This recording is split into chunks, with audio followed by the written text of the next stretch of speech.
Bonjour et bienvenue dans une nouvelle vidéo sur la cybersécurité sur Over the Wire. Aujourd'hui, on va résoudre le programme Utumo Level 7 à Level 8. Donc la première chose, c'est de se connecter sur celui-ci avec le Secure Shell et le mot de passe précédent.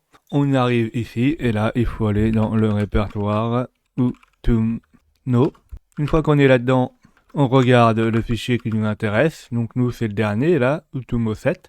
Et on voit qu'on peut avoir le SituID avec l'utilisateur Utumo 8 comme droit. La première chose, c'est de voir ce qu'il fait. Donc, on l'exécute. Donc, on peut l'exécuter avec rien. Donc, un espace. On peut mettre des caractères. Et là, on voit qu'il nous affiche une phrase, mais il n'y a rien d'autre qui se passe. Donc, qu'est-ce qu'on va faire? On va essayer de l'analyser. Alors, on peut faire un strace pour voir, ou ltrace pour voir ce qui se passe. Donc quand on fait un ltrace, on voit qu'il y a un string copy, donc qui est très intéressant. Donc c'est là où il peut y avoir un débordement de tampons.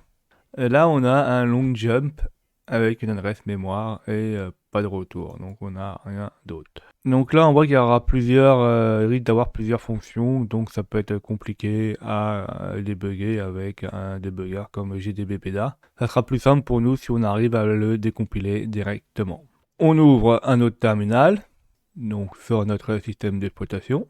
Donc on va récupérer notre fichier Utumo 7 grâce à l'utilisateur Utumo 7 et le bon nom de domaine. Donc là il va nous demander le mot de passe. On le met. Donc là je l'ai mis, je valide. Là on voit qu'on a bien le fichier Utumo 7 qui a été téléchargé. On exécute GDRA. Donc j'enlève et là je vais importer le fichier. Donc il faut déjà qu'il y ait un projet qui soit fait comme ici. Donc là je fais file, je fais import file, je fais Utumo 7, je fais OK. On le décompile, alors là il nous dit qu'il y a il y a des erreurs, qu'il ne trouve pas libc.so.6. Alors dans notre cas ça va pas porter problème. On double-clique dessus. Là, ça nous demande qu'il n'a pas été analysé. Est-ce que vous voulez vous l'analyser maintenant? On dit oui, on dit fait yes. Là, on laisse toutes les options par défaut, on fait analyse.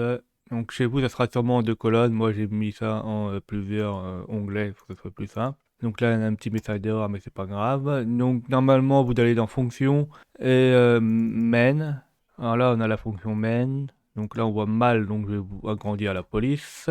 Donc je fais font et dans size, je l'agrandis, je fais OK, j'applique et OK. Et là, on voit quelque chose d'assez intéressant, c'est la fonction main, on voit les paramètres, donc les arguments, argument B, argument C. Là, il vérifie si on passe un certain nombre de paramètres, donc au moins un paramètre.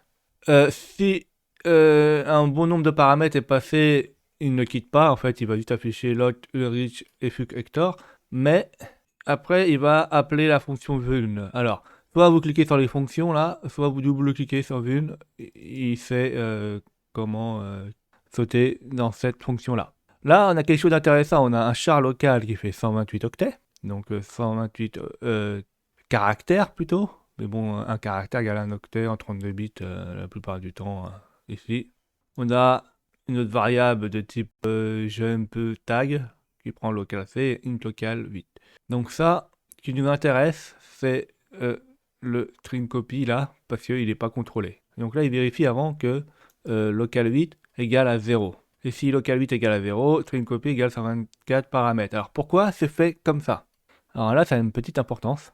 C'est que si j'écrase trop la pile, je risque d'écraser les variables qui sont là. Et si j'écrase la valeur ici, là, ça se trouve, ça sera plus 0, ça sera une autre valeur, et ça sera jamais copié, et ça va quitter le programme comme si rien ne s'est passé. Donc c'est pour ça qu'ils ont mis ça, c'est un petit piège. Donc là, on sait qu'il faudra déborder, mais on peut pas déborder de beaucoup derrière. On peut déborder de quelques octets, mais pas toute une longue chaîne.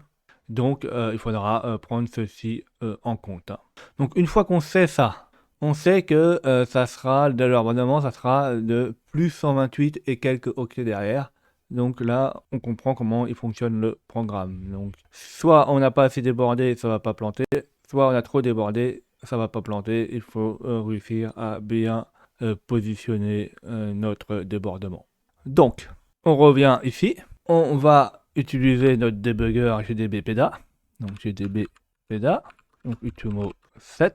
Et là, on a dit qu'il y a 128. Donc, on peut commencer à déborder à 128, ça va fonctionner. On peut déborder par 4 octets par 4 octets, vu qu'on est 4 caractères par 4 caractères. Hein, vu qu'on va déplacer de 4 octets à chaque adresse pour voir qu'est-ce qu'on peut faire et où on peut déborder. Donc, on fait un run. Donc là, on va utiliser Python. Donc là, je mets A. On va le multiplier. On avait dit que c'était 128 plus 4. Donc ça fait 132. Donc on valide.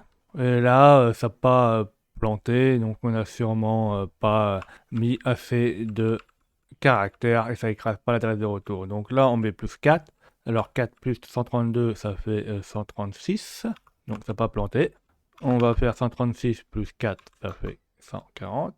Et là, ça plante. Donc là, si ça plante, ça se trouve, on pourra l'utiliser comme adresse de retour. On a un autre problème, c'est que vu on peut avoir des problèmes de taille et tout ça, et que ça se trouve, ça marche pas le shellcode ici, on pourra faire un shellcode dans la variable environnement pour directement pointer sur l'adresse qu'on vient de crafter. Donc là, il faut noter que à partir de 140, là, donc l'adresse, on la mettra à partir de 136, donc 140 moins 4. Donc ça, on va le sauvegarder quelque part. On quitte. On va exporter un shell qui fonctionne. Donc là, on a exporté le shellcode, on a trouvé l'adresse du shellcode. Donc suivant où vous l'exécutez, le nom, la longueur du répertoire, etc., la longueur du shellcode, l'adresse peut légèrement changer. Hein. Ça sera des fois 690, 691, un peu moins, un peu plus. Donc pour tester si ça fonctionne, ça il faut le tester sur GDB-PDA. Donc on retourne sur Utumno, on fait GDB-PDA Utumno 7. Et là on fait run et on va injecter le shellcode avec la bonne adresse. Alors nous là c'est 91 D6 FFF, donc ça peut être 90, 91, moi c'est 91. Je valide et je regarde si il arrive à choper notre shellcode. Donc on fait run. Donc ça a été stoppé et on voit que user bin bash a été exécuté. Donc ça veut dire qu'on a réussi à taper pile poil dans le bon shellcode. Mais le problème c'est qu'on l'a exécuté dans notre debugger GDB-PDA et il enlève le situ-id de l'utilisateur. Donc ça veut dire qu'on peut pas avoir les droits de l'utilisateur 8. Donc par exemple si je fais Wami, j'aurai pas le bon situ-id. On quitte. Et on va essayer de refaire la même chose, mais avec Utumno 7. Et je remets la même chose avec la même adresse. Donc, je vais copier ça. Je le remets là. Et on regarde si ça fonctionne. Et là, on voit que ça ne fonctionne pas. Pourquoi ça n'a pas fonctionné? C'est parce qu'il y a eu un décalage de quelques octets. Donc, comment on va réussir à trouver l'octet? On va le brute forcer en faisant un script. Donc, comme il n'y a pas beaucoup de décalage, hein, ça peut être un décalage de 30 octets ou un peu plus ou un peu moins, mais ça sera jamais beaucoup plus.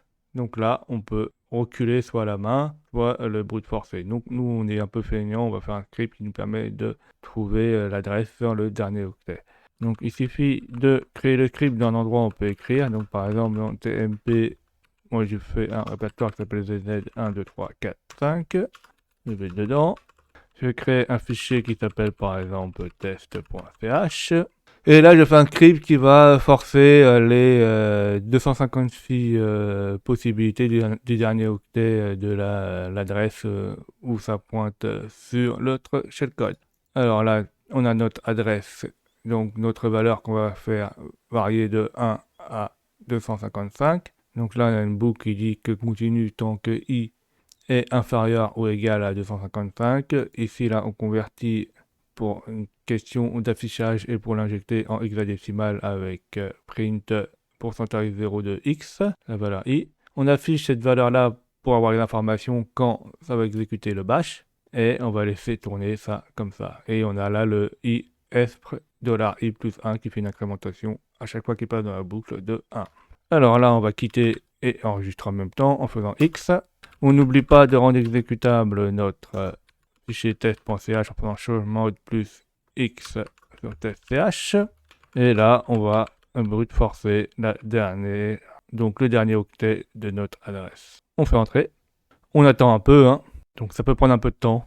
Et on voit qu'à l'octet 76 en hexadécimal, là, au dernier octet, on a réussi à avoir notre bâche. Alors vous, suivant quand vous avez écrit votre shellcode, la longueur du obsolete, le décalage dans la pile, etc., vous n'aurez pas un décalage, ce ne sera pas du tout le même décalage. Hein. Là, on va vérifier si on a un WMI, avec WMI, si on est bien sur l'utilisateur 8 et non sur l'utilisateur 7. Donc là, c'est WMI. On est bien sur Utomo 8, donc ça veut dire que là, on peut lire le mot de passe qui se trouve dans etc Utomo passe et dans Utomo 8. Vous, ça sera à vous de refaire l'exercice pour avoir le mot de passe. Alors, une fois qu'on a l'octet ici, là, où on n'est plus obligé de le brute forcer, vous pouvez directement le remettre là. Là, on est rentré dans une boucle où si on quitte, il va continuer encore jusqu'à temps qu'on arrive jusqu'à 255. Donc, vous serez obligé de quitter le terminal en forçant. Donc là, qu'est-ce qu'on a appris? Bah, on a appris que même en cachant nos buffers overflow dans des fonctions, c'est toujours facile de les exploiter et de voir comment le programme il fonctionne avec des logiciels comme Jidra hein, qui permet de passer de fonction en fonction assez facilement et de comprendre le fonctionnement du programme. Donc il faut être méticuleux quand on programme, éviter les buffers overflow même dans les fonctions et même dans les librairies, etc. On a appris à brute forcer une adresse en faisant un script en bash, c'est assez intéressant. J'espère que vous avez appris beaucoup de choses. N'hésitez pas à mettre des commentaires pour que j'ai des retours. Mettez un pouce bleu, abonnez-vous et surtout n'oubliez pas de cliquer sur la cloche de notification pour être au courant des dernières vidéos qui sortent.